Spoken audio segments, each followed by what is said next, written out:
Que Deus, Pai, Filho e Espírito Santo nos abençoe no momento dessa meditação da palavra do Senhor. Amém.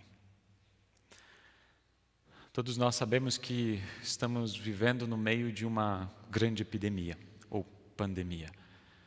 Talvez uma das mais fortes, das mais sentidas na história moderna da humanidade. Sinceramente, ainda nós não sabemos quanto tempo isso durar e quão graves vão ser os impactos que essa pandemia vai causar nas nossas vidas. Tanto na questão da letalidade, quanto também na questão do desemprego e das questões sociais que já estamos vendo acontecendo no dia a dia das nossas vidas. Nós estamos com medo, estamos aflitos, estamos preocupados com tudo aquilo que pode acontecer e nós imaginamos que aconteça diante do futuro.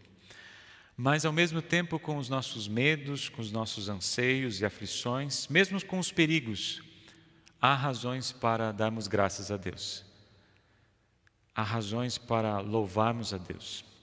E foi muito bonito na semana passada, no último culto, quando o pastor André ele fez uma pergunta para vocês. Quais são os motivos que damos graças a Deus? E não era de se espantar que a gente tinha muitas razões para louvar, para agradecer, para engrandecer o nome de Deus. Damos graças a Deus porque estamos vivos. Damos graças a Deus porque fazemos parte da família da fé, porque Ele tem colocado no nosso coração a esperança eterna. Damos graças a Deus porque temos um Jesus que se preocupa conosco, que ora por nós e que promete, como a gente viu na última quinta-feira, na ascensão, quando Jesus, antes de subir ao céu, disse para todos os discípulos e aqueles que estavam ao lado dos discípulos: vão a todos os povos do mundo, façam com que sejam meus seguidores, batizem e ensinem, e tenham uma promessa: eu estarei com vocês todos os dias até o fim dos tempos.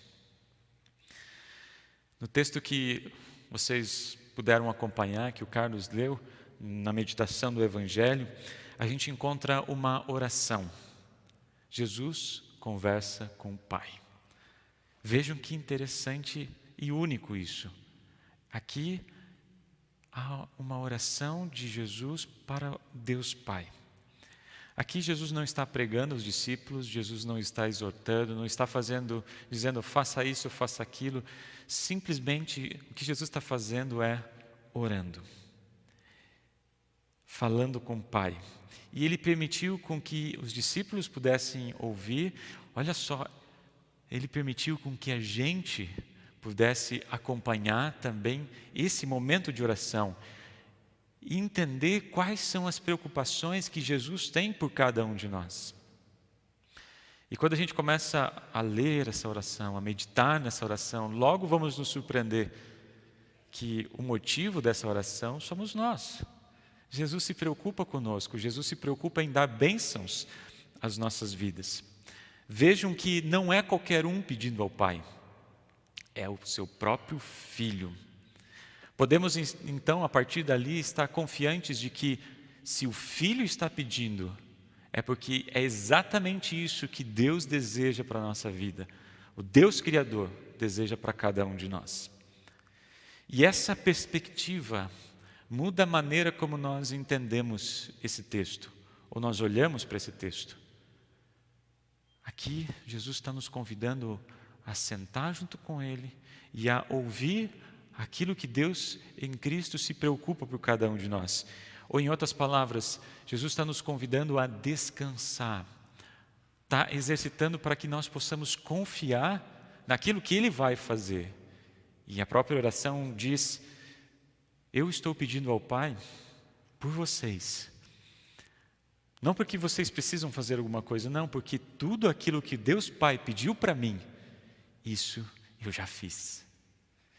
Essa é uma das orações mais longas registradas no texto bíblico, aqui no Evangelho de João, capítulo 17. Uns 2 meses atrás, eu vi uma pregação, uma mensagem do pastor Marcos Weide. Ele até fez uma pregação aqui ano passado, antes de toda a questão da pandemia.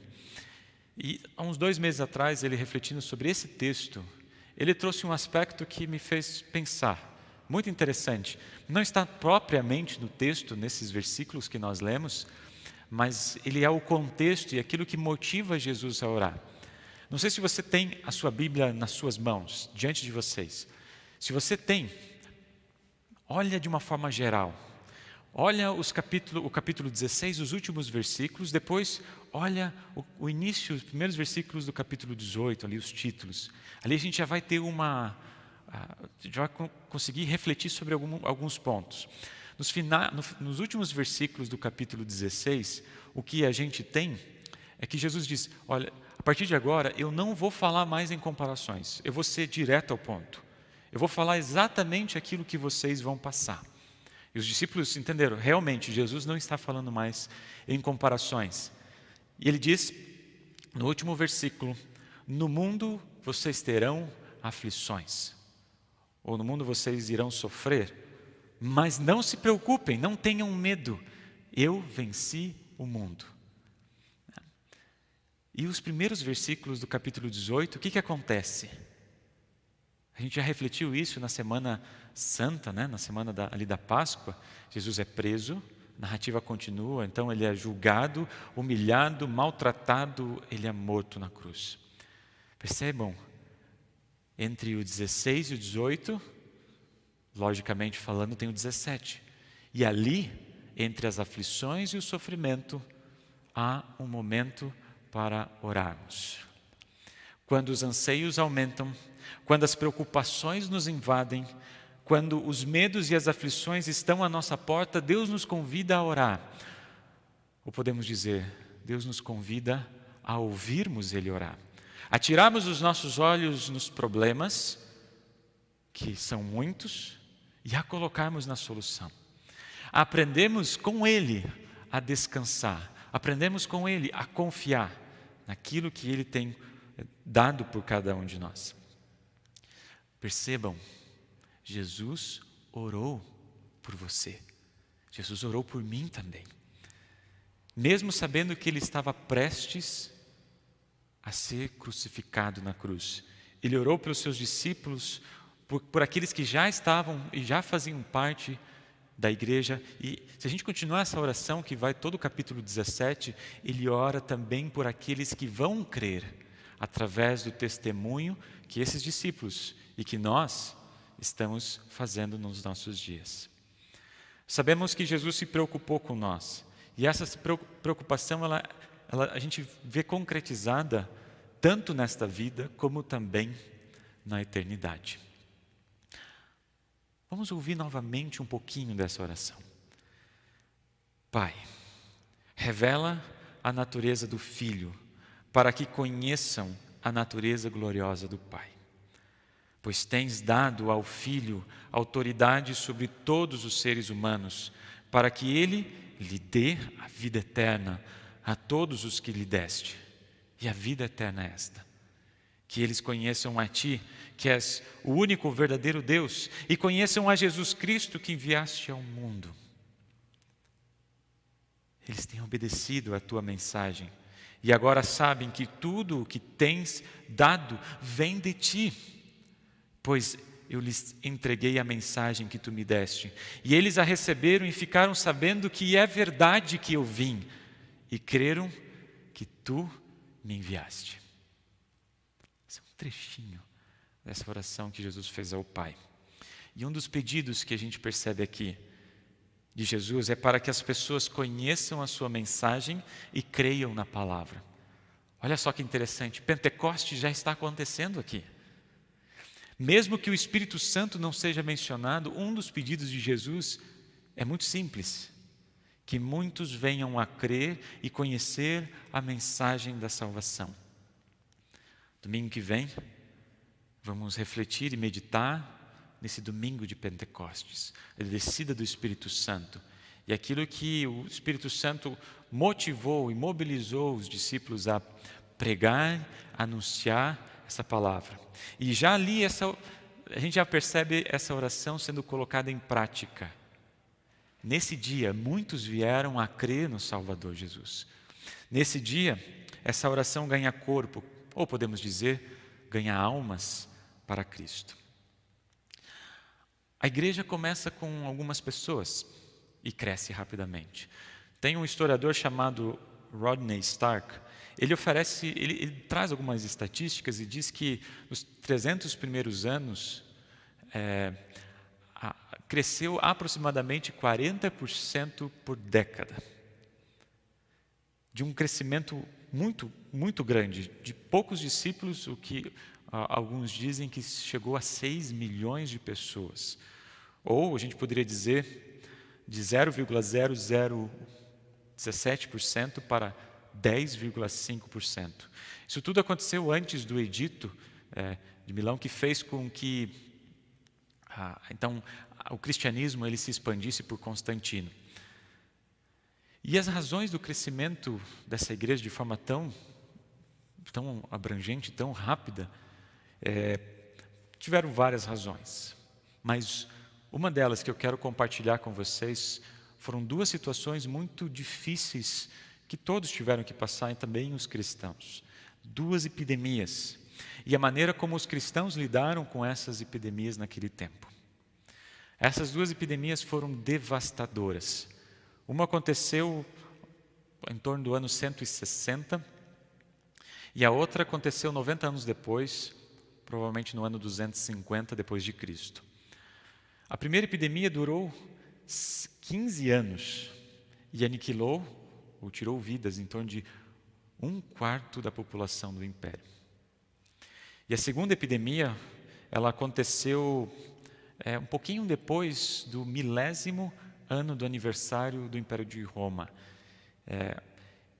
E eu quero falar um pouquinho mais sobre essa segunda epidemia e como os cristãos eles lidaram com ela.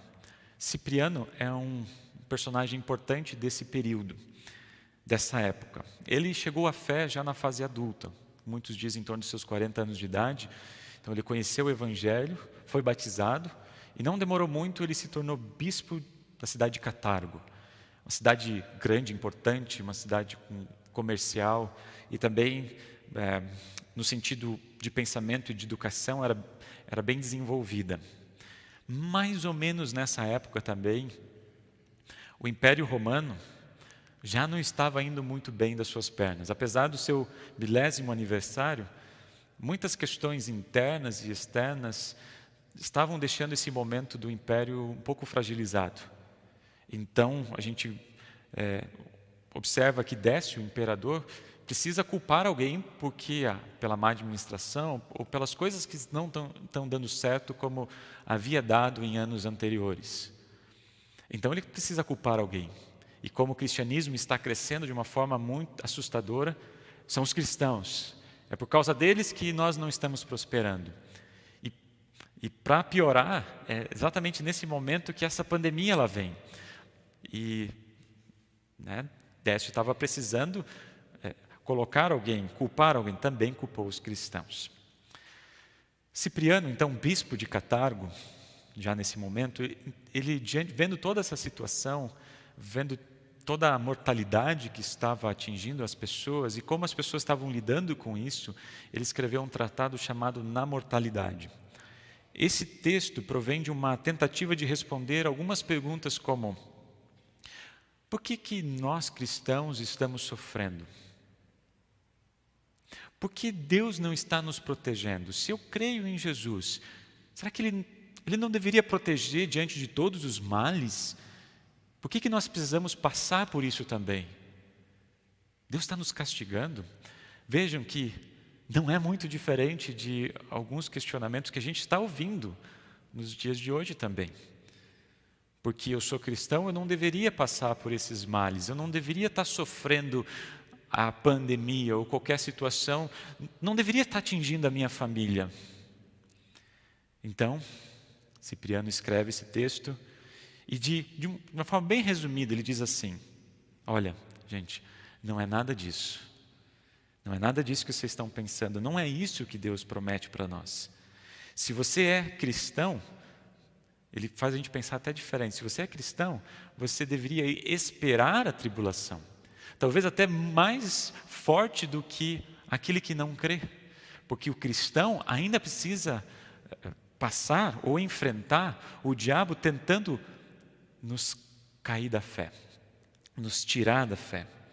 E é por isso que Jesus diz nesse texto do Evangelho de João: gente, vocês vão sofrer, essa é a realidade.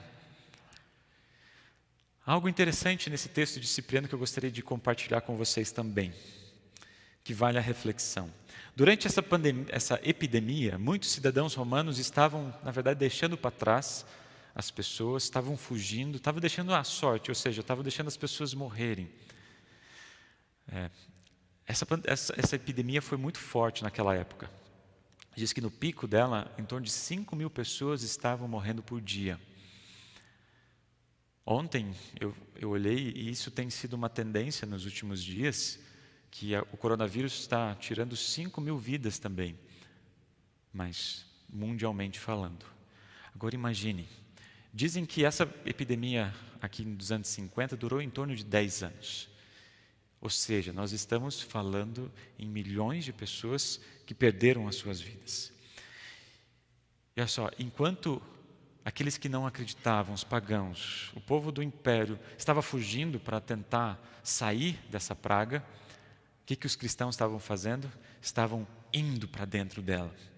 Estavam se colocando no centro da batalha, no olho do furacão, arriscando as suas vidas para salvar algumas pessoas, tanto da fome como também da doença.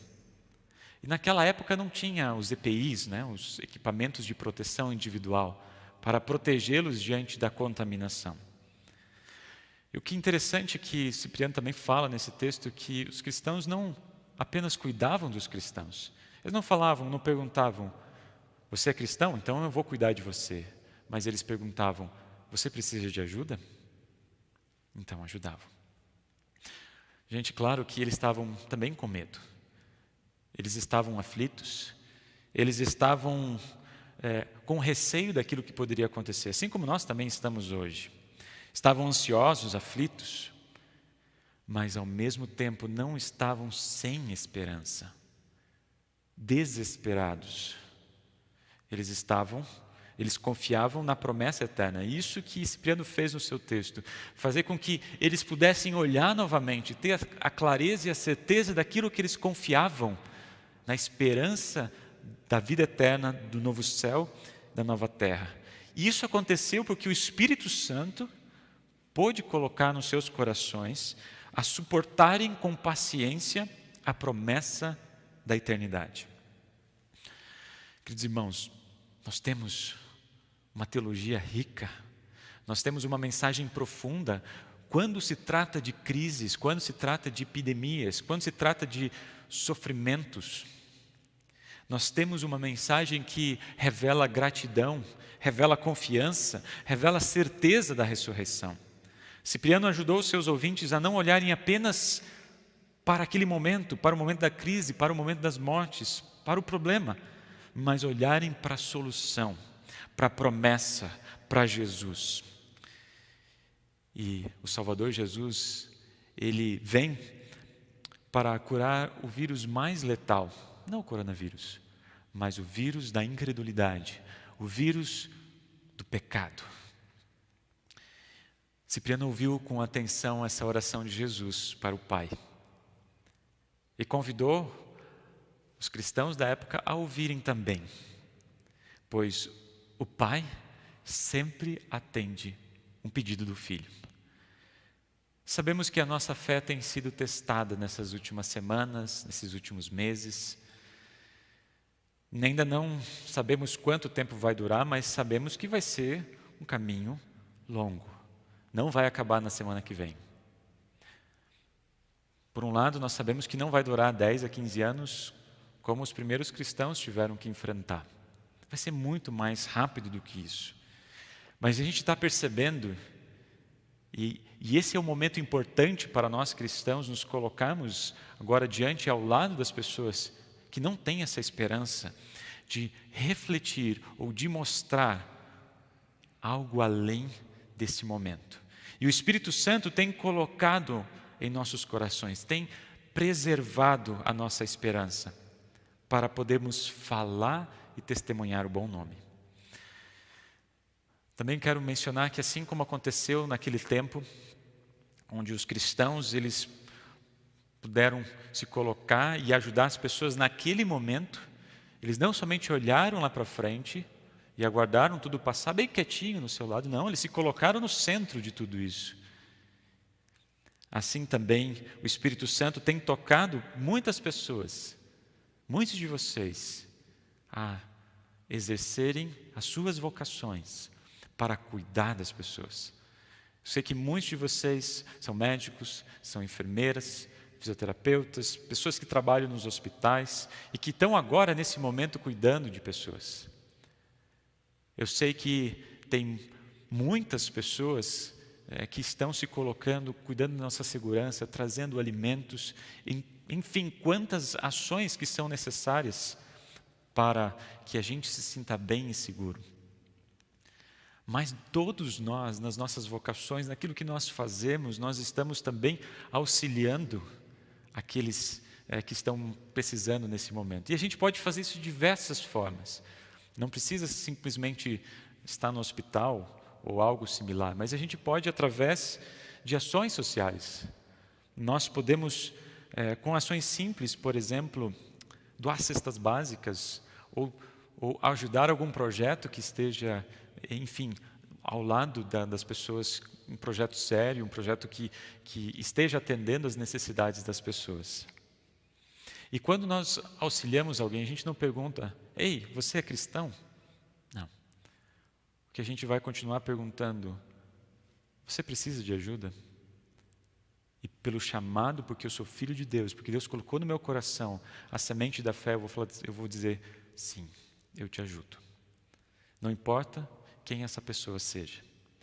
Por isso, em tempos de crise, o Evangelho ele cresce. Porque também cresce o nosso amor ao próximo. Vamos aproveitar essa pandemia.